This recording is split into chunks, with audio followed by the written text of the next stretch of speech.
James 4:10 says, "Humble yourselves before the Lord, and He will lift you up." Have you noticed how countercultural it is to follow Jesus? The world has a set of values. The world has a set of things that are important. And the longer you follow Jesus, the more you'll discover that the things that are important to the world are not that important to the Jesus follower.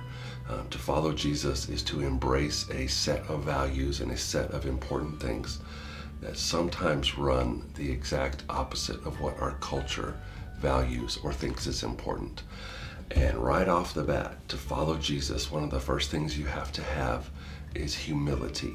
Now, humility is not a valuable thing in our culture. In fact, our culture encourages the exact opposite. The culture we live in encourages us to ignore our weaknesses, to deny our failures, to look at all the good things we've done, to claim our goodness.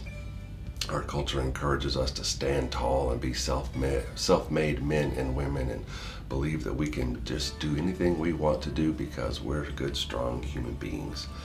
But the fact is that if you're going to follow Jesus, your first step is going to have to be a step of humility, a step of humility that owns your own sinfulness.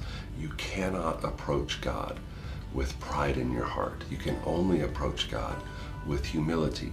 There are many scriptures in the Old Testament and the New that remind us that God stands against, or God opposes, the proud.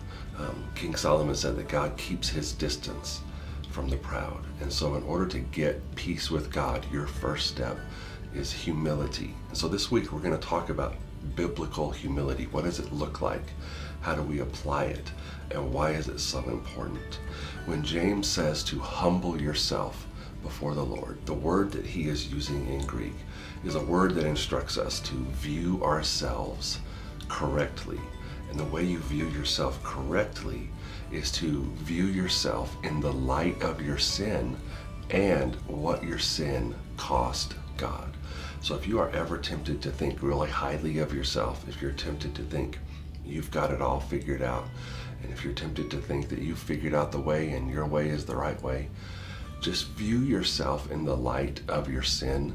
Don't hide behind your victories. Don't puff up your head with your good things, but instead think about your failures and think about your weaknesses and how much those cost God.